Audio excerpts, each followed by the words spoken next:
नमस्कार दोस्तों, आप सभी लोगों का एक बार फिर से बहुत बहुत स्वागत है मेरे YouTube चैनल पर। दोस्तों आज मैं आप लोगों को बेल के पत्ते के फायदे बताने वाला हूं। यह वीडियो अपने फायदे के लिए एक बार शुरू से लेकर के आखिरी तक के जरूर देखना, क्योंकि ऐसे वीडियो आपको YouTube में बहुत ही कम मिलने वाले होते हैं। देखिए दोस्तों, जो बेल के पत्ते होते हैं भगवान शंकर जी को चढ़ाया जाता है। और दोस्तों क्या आप जानते हैं, जो बेल के पत्ते होते हैं भगवान शंकर जी को चढ़ाने के साथ साथ आयुर्वेद में बहुत सारे ऐसी बीमारी जिसे ठीक करने का काम करते हैं। देखिए दोस्तों, जो आयुर्वेद होते हैं ये फायदे नहीं करते तो नुकसान भी नहीं करते। आयुर्वेदिक दवा का प्रयोग जो है पूरे विश्वास के साथ कर सकते हैं और इसमें आपको 100% लाभ ही मिलते हैं। जो मेडिसिन दवा जो है कई तरह के बीमारी को ठीक कर नहीं पाते, तो उसके जगह पे जो आयुर्वेदिक दवा होते हैं वह पूरी तरह से जड़ से समाप्त कर देते हैं। तो आइए ऐसे कुछ लाइलाज बीमारी के बारे में जानेंगे जिसे जो है बेल के पत्ते ठीक करने का काम करते हैं। देखिए दोस्तों, हमारे चैनल का मकसद है आप तक आयुर्वेद की सही जानकारी पहुंचाना। आयुर्वेद में अभी भी कुछ ऐसे दवा छुपे हुए जिसकी मदद से आप असाध्य बीमारी को भी ठीक करने का काम करते हैं। देखिए, आप हमारे वीडियो को देख रहे हैं तो आप हमारे एक दर्शक ही नहीं बल्कि हमारे चैनल में जुड़े हुए हमारे परिवार हैं। दोस्तों मैं अपने इस चैनल को एक परिवार समझता हूं जिसमें आप सभी हम सदस्य जुड़े हुए हैं और मैं चाहता हूं मेरे चैनल में जुड़े हुए सभी सदस्य स्वस्थ एवं निरोग रहें। तो दोस्तों अगर आप भी स्वस्थ और हमेशा निरोग रहना चाहते हैं तो बेल के पत्ते का प्रयोग कर सकते हैं। बेल के पत्ते जो होते हैं लाइलाज बीमारी यानी कि जिसे हम टीबी की बीमारी कहते हैं, टीबी की बीमारी को ठीक करने का काम करते हैं। प्रतिदिन अगर आप बेल के पत्ते का रस निकाल करके जूस पीते हैं कम से कम आधा से 1 गिलास की मात्रा में, तो टीबी जैसे भयानक बीमारी भी ठीक हो जाते हैं। और श्वास संबंधी जैसे कि टीबी आ गए, सर्दी खांसी कफ ये भी ठीक हो जाते हैं। तो प्रतिदिन अगर आप सर्दी खांसी कफ या टीबी की बीमारी से परेशान है, डेली बिल्कुल ही इसके आधा गिलास रस निकाल सकते हैं पत्ते का और पी सकते हैं, आपको बहुत ही अच्छे लाभ मिलेंगे। रक्त को साफ करने का काम करता है, यानी अगर आप अपने रक्त को प्यूरिफाई करना चाहते हैं, साफ करना चाहते हैं, तो जो सिरप पीते मार्केट में मिलने वाले इसके स्थान पर आप जो बेल के पत्ते का रस निकाल करके पी सकते हो। बहुत ही अच्छी तरह के तरीके से जो है रक्त को साफ करने का काम करता है। अगर रक्त की खराबी के कारण अगर आपके चेहरे पर पिंपल्स, मुहासे, दाग धब्बे, झाइयां, चर्म रोग जो भी बीमारी आ गए वो भी इसके पीने मात्रा से ठीक हो जाती है। यह शुगर को भी ठीक करने का काम करता है। अभी की देखना जनरेशन में बहुत से ऐसे छोटे युवक हैं जो शुगर की बीमारी से परेशान हो जाते हैं। जैसे 17-18 उम्र को पार करते तो शुगर के लेवल तेजी से बढ़ने लगते हैं और शुगर की बीमारी आम हो जाती है। तो अगर आप शुगर की बीमारी को ठीक करना चाहते हैं तो सुबह शाम खाली पेट में कम से कम आपको 10 पत्ते आपको बेल के खाने हैं, क्योंकि दोस्तों जो बेल के पत्ते होते हैं हमारे ब्लड में इंसुलिन की मात्रा को कम करते हैं जिससे शुगर की बीमारी ठीक होने लगती है। बेल के अगर आप जूस पीते हैं तो लीवर को स्ट्रांग रखने का काम करता है और लीवर की खराबी के कारण ही अधिकतर हमारे जो शरीर में बीमारी होते हैं पनपने लगती है। चेहरे पर चमक बढ़ाने का काम करता है। अगर आप हमेशा खूबसूरत दिखना चाहते हैं, चेहरे में अगर आपके कोई भी दाग धब्बे ना रहे, क्लीन रहे, बिल्कुल एकदम आपके चेहरे चांद के जैसा खूबसूरत रहे, तो आप प्रतिदिन जो है खाली पेट में 5 से 6 पत्ते बेल के खा सकते हैं। ये चेहरे में चमक बढ़ाने का काम करता है, सुस्ती को दूर करते हैं। अगर आप काम करने के दौरान थक करके आते हैं तो अगर आप बेल के पत्ते कम से कम 5 से 7 पत्ते खाते हैं, बेल के पत्ते नहीं खाते तो कम से कम इसका आधा गिलास पत्ते का रस निचोड़ करके पी सकते हैं। ये शरीर में सुस्ती को भी दूर करने का काम करते हैं, मर्दांगनी ताकत को बढ़ाने का काम करता है। अगर आप स्टूडेंट हैं और आपको पढ़ा हुआ जो याद नहीं रहता और आप चाहते हैं कि पढ़ा हुआ याद एक ही बार में हो जाए, यानी कि आपकी जो सोच समझने की ताकत होते 100 गुना ज्यादा पावरफुल हो जाए, तो आप जो बेल के पत्ते सुबह शाम खाली पेट में पूजा पाठ करने के बाद कम से कम आपको 5 से 6 पत्ते चबा करके खाना है। इससे आपके याददाश्त तेजी से बढ़ने लगेंगे। दोस्तों मैं आपको आने वाले वीडियो में भी और भी इसका फायदा बताने वाला हूं। बेल के पत्ते से बहुत सारा फायदा ले सकते हैं। तो ये थे छोटी जानकारी जो कि आप लोगों के साथ में शेयर किया। वीडियो देखने के लिए और अपने कीमती समय देने के लिए आप सभी का बहुत बहुत धन्यवाद। हेल्थ गुरुजी चैनल के एक नए फ्रेश वीडियो में आपका स्वागत है। दोस्तों हम डेली अपने इस चैनल में आयुर्वेद की जानकारी और पेड़ पौधे, जड़ी बूटी की दुर्लभ प्रयोग बताते हैं, इसलिए चैनल को सब्सक्राइब कर हमारे साथ जुड़ जाए। चलिए जानते हैं आज के इस फ्रेश नवीन जानकारी को। यह सुंदर लता भारत के हिमालयी क्षेत्रों में लगभग 1850 मीटर की ऊंचाई तक वर्षा ऋतु में सड़क के किनारे वृक्षों पर फैली हुई पाई जाती है। इसके कंद में छोटे छोटे रेशे रहते हैं जो दिखने में वाराह सुअर के बाल जैसे दिखते हैं, इसलिए इसे वाराही कंद कहते हैं। इसके पत्र के अक्ष में पत्र प्रकलिका होती है जो भूरे वर्ण की तथा गोलाकार होती है, जिससे नए पौधे निकलते हैं। इसे वायु कंद भी कहते हैं। इसको उबालकर या भून कर खाते हैं। इसका कंद विशेष बड़ा नहीं होता है। यह देखने में सूकर के मुख जैसा एक ओर मोटा एवं दूसरी ओर पतला, दृढ़, सघन, लंबे रोमों से युक्त, भीतर श्वेत रंग का तथा ऊपर काले या मटमैले भूरे रंग का होता है। इसको काटने या नख से कुरेदने पर दूध निकलता है। यह स्वाद में कड़वा एवं चरपरा होता है। इसकी वारही के जैसी आरोही लता होती है। तनों के आधार पर छोटे छोटे कांटे पाए जाते हैं। नर एवं मादा पुष्प अलग अलग मंजरी में लगे हुए होते हैं। इसके कंद लंबे, गहरे, धूसर या काले रंग के तथा रोम युक्त होते हैं। कंद का प्रयोग सर्वांग शूल, विबंध, प्रवाहिका, दाह तथा शोथ की चिकित्सा में किया जाता है। वाराही कंद मधुर, कटु, तिक्त, उष्ण, लघु, स्निग्ध तथा वातकफ शामक होता है। दोस्तों, आपसे एक निवेदन है, हमारे देश भारत में जड़ी बूटी, पेड़ पौधे की जानकारी समाप्त हो रहे हैं। हम अपने इस चैनल हेल्थ में पेड़ पौधे की जानकारी को पुनः भारत में यूट्यूब वीडियो के माध्यम से फैला रहे हैं, ताकि ये जानकारी भारत में बनी रहे। तो दोस्तों, कृपया इस छोटे से कार्यक्रम में आप भी हमारा साथ दीजिए। इसके लिए आप हमारे वीडियो को लाइक करें, चैनल को सब्सक्राइब करें और कमेंट में अपना नाम और जिला भी लिखें तथा 10 लोगों को इस वीडियो को शेयर करें, ताकि इस तरह के पेड़ पौधे, जड़ी बूटी की जानकारी को लोग समझें और अपनाएं। वाराही कंद का क्वाट बनाकर 15 से 30 मिलीलीटर काढ़े में 1 ग्राम मुलेठी चूर्ण तथा 5 ग्राम मिश्री मिलाकर पीने से पाचन शक्ति बढ़ती है। 1 से 2 ग्राम वाराही कंद चूर्ण को भूनकर उसमें घी व मिश्री मिलाकर सेवन करने से अर्श का शमन होता है। 2 से 4 ग्राम वाराही कंद चूर्ण का चावल के मांड के साथ सेवन करने से प्रमेह में लाभ होता है। बहेड़ा, आम की गुठली, वटजटा, निर्गुंडी बीज, शंखिनी बीज तथा वाराही कंद चूर्ण को तेल में मिलाकर लेप करने से नाड़ी व्रण, नासूर का शोधन तथा रोपण होता है। वाराही कंद स्वरस से भावित मदन फल मूल तथा शकरकंद से सिद्ध तेल की मालिश करने से नाड़ी व्रण, नासूर का शीघ्र शोधन एवं रोपण होता है। शुष्क वाराही कंद से निर्मित चूर्ण को व्रण में डालने से का शीघ्र रोपण होता है। वाराही पत्र स्वरस को लगाने से कुष्ठ में लाभ होता है। वाराही कंद चूर्ण में शहद मिलाकर खाने से सर्वांग शोथ का शमन होता है।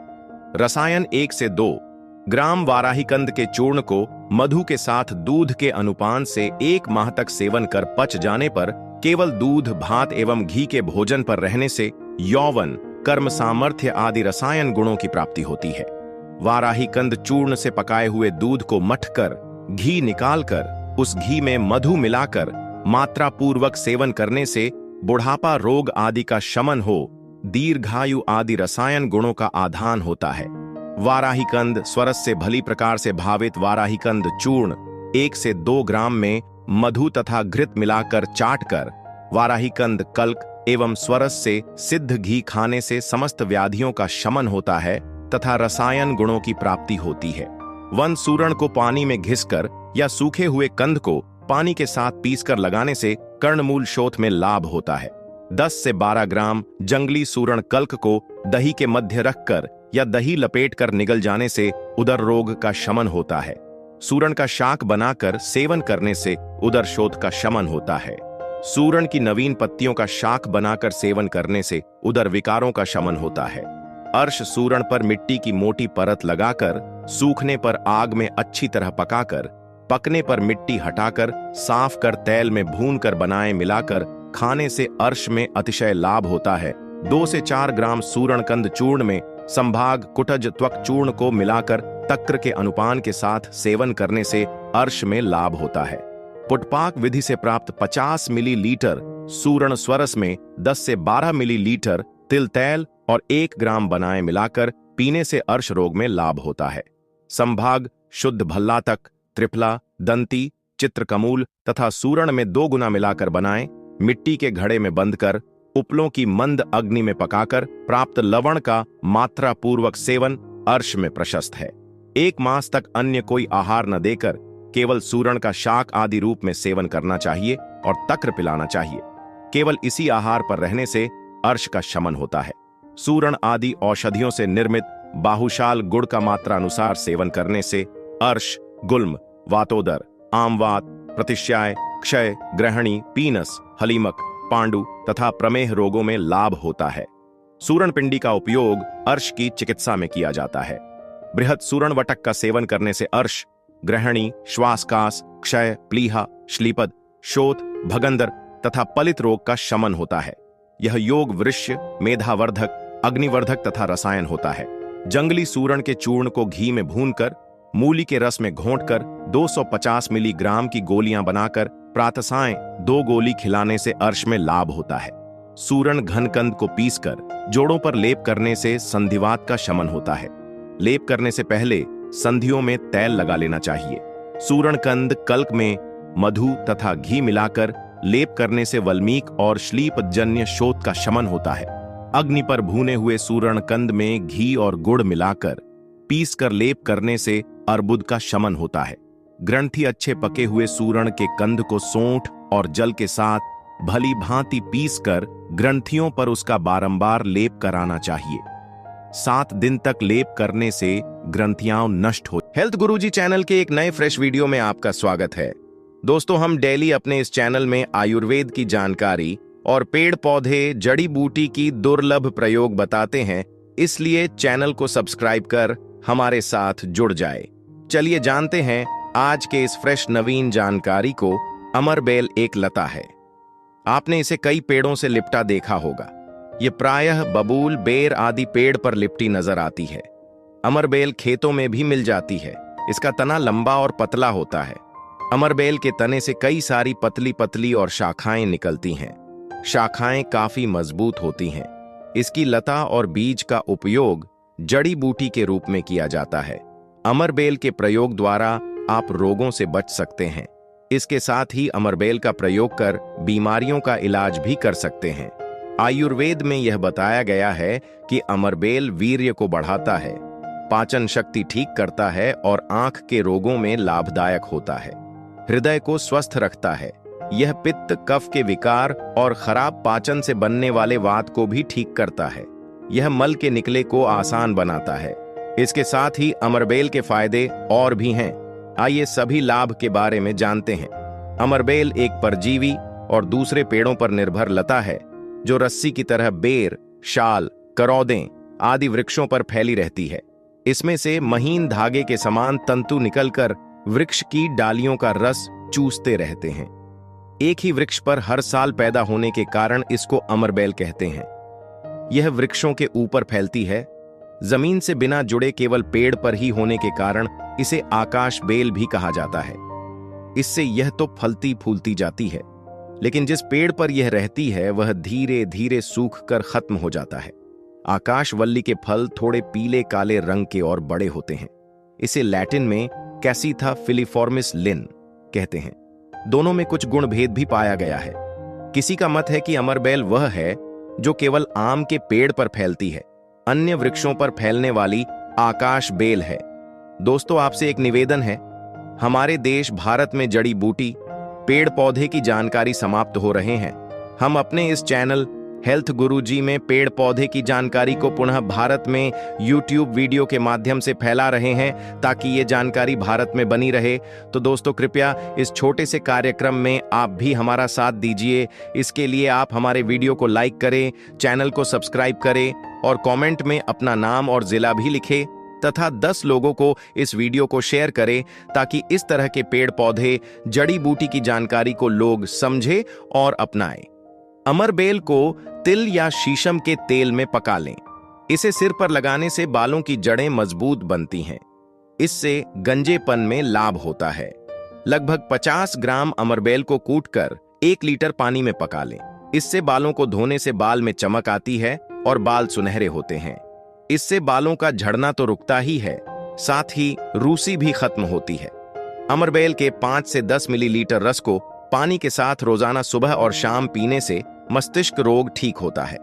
10 से 20 मिलीलीटर अमरबेल के रस में चीनी मिलाकर आंखों पर लगाने से आंख आना और आंखों की जलन की परेशानी से आराम मिलता है। अमरबेल पंचांग के पेस्ट को जीभ पर लेप करने से जीभ के घाव तुरंत भर जाते हैं। अमरबेल को उबालकर पीसकर पेट पर लेप करने से पेट के रोग ठीक होते हैं। आकाशबेल का रस आधा लीटर और 1 किलोग्राम मिश्री को मिलाकर धीमी आंच पर उबालते हुए शरबत तैयार कर लें। इसे सुबह और शाम 2 मिलीलीटर की मात्रा में पानी मिलाकर पीने से पेट की गैस और पेट के दर्द की समस्या ठीक होती है। अमरबेल पंचांग का काढ़ा बनाकर उससे पेट पर सेंक करने से उलटी बंद होती है तथा पेट का दर्द ठीक होता है। अमरबेल के 10 मिलीलीटर रस में 5 ग्राम काली मिर्च का चूर्ण मिलाकर खूब घोंटकर रोज सुबह पिला दें।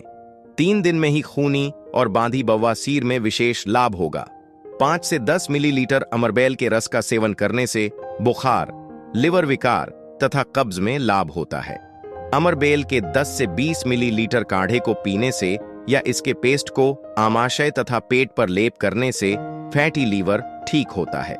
आकाशवल्ली का प्रयोग पेशाब को बढ़ाने के लिए तथा किडनी की बीमारियों के इलाज में भी किया जाता है। 10 से 20 मिलीलीटर अमरबेल के काढ़े को पिलाने से प्रसूता स्त्री की अपरा जल्दी निकल जाती है। अमरबेल का काढ़ा बनाएं। काढ़े की भाप से अंडकोश को पसीना आने तक सेंकने से अंडकोश की सूजन ठीक होती है। अमरबेल का काढ़ा बनाकर उससे योनि को धोने से योनि के विकार ठीक होते हैं। अमरबेल के काढ़े या अमरबेल को पीसकर गुनगुनाकर लेप करने से गठिया जैसी बीमारी में होने वाली परेशानी जैसा जोड़ों का दर्द तथा सूजन की समस्या से आराम मिलता है। इस काढ़े का प्रयोग स्नान करने के लिए भी करना चाहिए। अमरबेल के 2 से 4 ग्राम चूर्ण या ताजी बेल को पीसकर सौंठ और घी मिलाकर लेप करने से पुराना घाव भी भर जाता है। अमरबेल पंचांग का काढ़ा बनाकर उससे घाव को धोने से घाव तथा त्वचा की सूजन ठीक होते हैं। अमरबेल को पीसकर लेप करने से खुजली शांत होती है। 4 ग्राम ताजी अमरबेल का काढ़ा बनाकर पीने से पित्त के कारण होने वाले विकार ठीक होते हैं। इससे खून भी साफ होता है। 10 ग्राम ताजी अमरबेल को मसलकर साफ महीन कपड़े में पोटली बांधें। इसे आधे लीटर गाय के दूध में डालकर धीमी आंच पर पकाएं। जब इसका 1/4 दूध जल जाए तब ठंडा कर मिश्री मिलाकर पिएं। इससे शरीर की कमजोरी दूर होती है। अमरबेल पंचांग के चूर्ण का सेवन करने से बुखार ठीक होता है। तीसरे या चौथे दिन आने वाले बुखार में भी अमरबेल को गले में बांध लेने से बुखार नहीं चढ़ता है। अमरबेल को शुभ मुहूर्त में लाकर सूती धागों में बांधकर